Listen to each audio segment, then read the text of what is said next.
Alright, how did Universal get so big?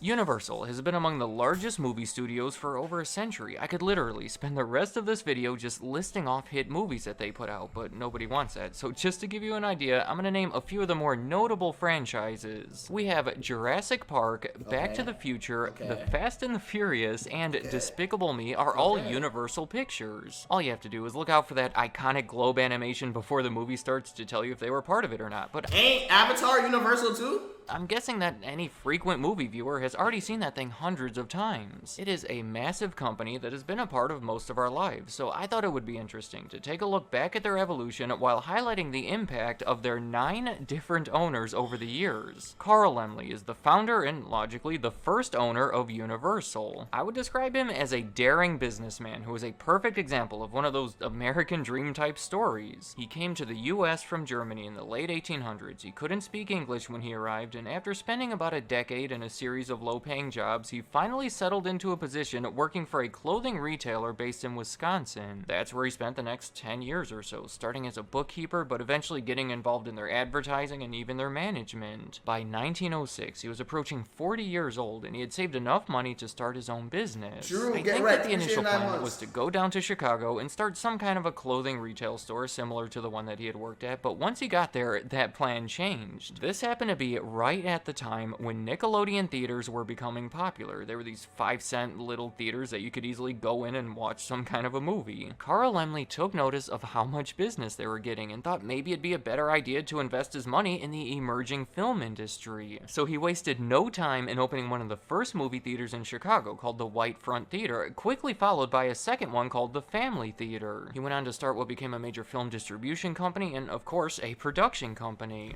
Nigga didn't get his come up till 40, by the way, chat. You're 21 thinking your life is over. This nigga was 40 when he created his multi-million-dollar company. In 1909, it was originally called the Independent Motion Picture Company, but after only 3 years, it merged with 5 others and was given the name Universal, with Carl Laemmle being the main owner and president of it. 2 years after that, he opened the famous Universal City in Hollywood, California, where to this day, they continue to make their movies. Now, there is so much I could say about Carl Laemmle and how much he and his company helped shape the film industry. I recommend you look further into it because I don't want to get too sidetracked talking about him, but just a few examples. He challenged Thomas Edison's patents for the cameras and all the technology used to make the movies. At the time, pretty much everyone had to pay Edison to use them, but Laemmle was part of these antitrust lawsuits that he ultimately won at the Supreme Court level. His European operations were significant, specifically in his home country of Germany during the wars. He even helped create some of the first movie stars by promoting them as the centerpiece and the main reason to see the movies. Throughout those early years, the entire film industry continued to grow, and Universal was right there growing with it. They had developed a bit of a reputation for putting out these short, lower quality, budget type films, but by the 1930s, they made an effort to improve that image by investing more money into their productions. And the result of that was some classic films. In 1930, they won Best Picture with their movie All Quiet on the Western Front, and the following year, they started putting out their popular line of monster movies. I'm talking about these black and white classics like Dracula and Frankenstein, which, looking back, I'm glad they exist, but in a way, they helped lead to the company's first downfall.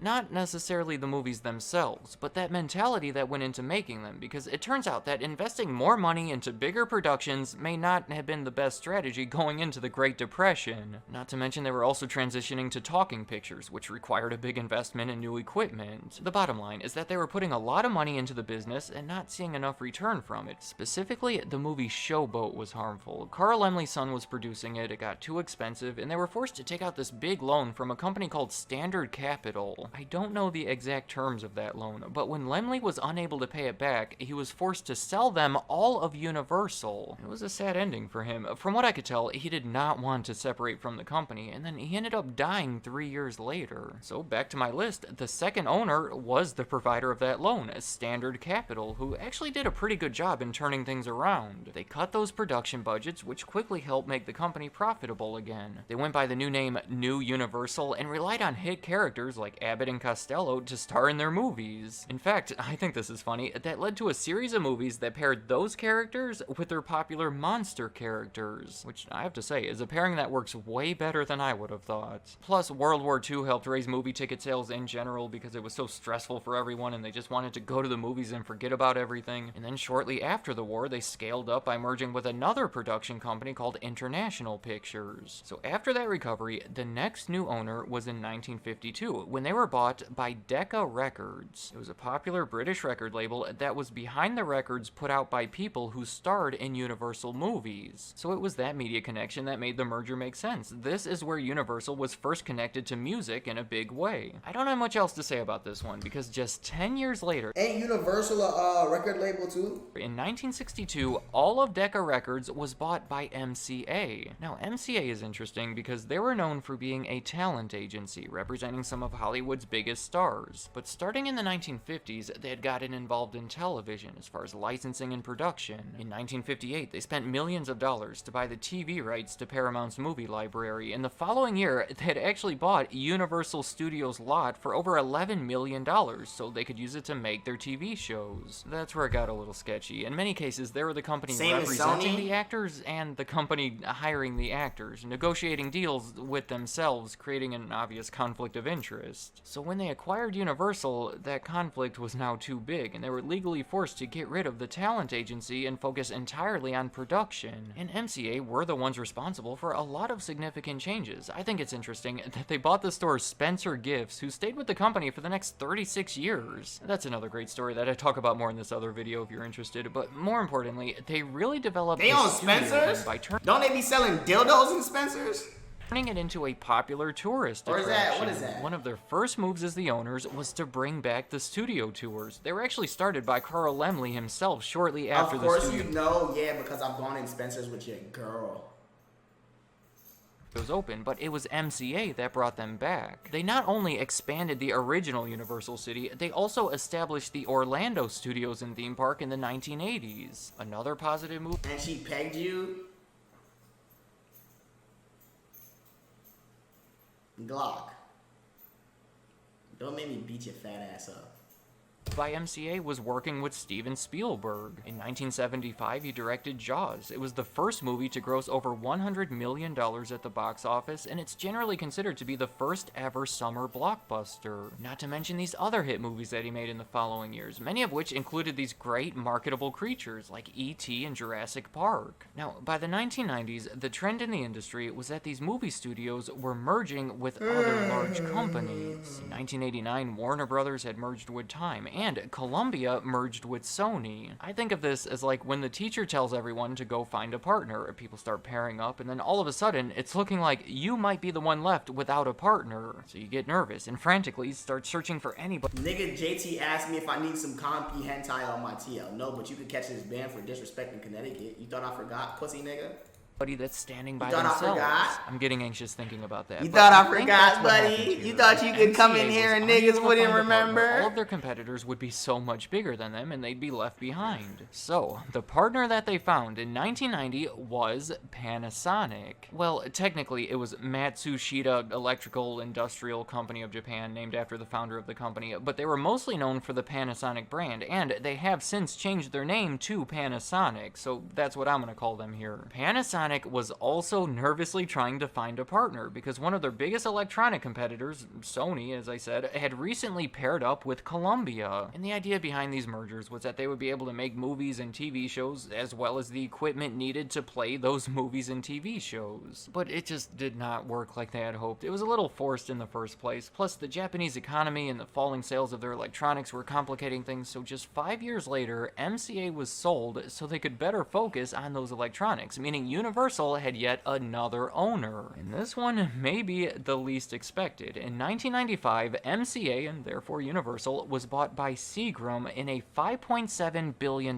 deal. Damn! It's a bit of a strange one because Seagram was this Canadian-based company traditionally known for their alcoholic products. They were the makers of Captain Morgan and all these other liquor brands, but they had gotten involved in other unrelated businesses. Most notably, they were the biggest single shareholder of the chemical company DuPont, owning 24% of it. But they were now setting their focus on movie studios, so that year, in a highly criticized move, they sold their stake in DuPont for over $8 billion and used the majority of that money to buy MCA. Once it was completed, the name of the company was changed to Universal Studios, and over the next few years, they worked to divest their interest in beverage brands and increase their interest in music and movies. By the year 2000, a couple of things were happening. For one, the Universal movie division was now losing money. They had put out some disappointing flops, and they had gone into so much debt to create this massive media company that they couldn't really afford to have that happen. The other thing was that, believe it or not, the consolidation of the media companies was getting even worse, exemplified by the biggest merger ever happening that year between AOL and Time Warner. Again, it's a thing where you have to try and keep up, so that year, Universal was sold to a French company called Vivendi. It was a complex $30 billion merger that created the world's second largest media company. Vivendi is another unexpected story. They started as a water company in the 1800s and evolved into this communications conglomerate that got involved in so many different things that they were actually given the nickname the Corporate Octopus. And you may also know them for their involvement in Activision Blizzard. There are still 2 more owners, but I think they're a little more straightforward, so I'm gonna go through them fast. In 2003, Universal was bought by General Electric. Vivendi saw this as a way to raise money to bring down their debt, while General Electric was already the owner of NBC, so obviously a movie and TV studio like this would be beneficial to them. Not to mention Universal already owned other TV networks like USA, so here it was all just working together. It created a separate entity called NBC Universal that was 80% owned by General Electric and 20% still owned by Vivendi, though that extra 20% was soon transferred over as well. Then,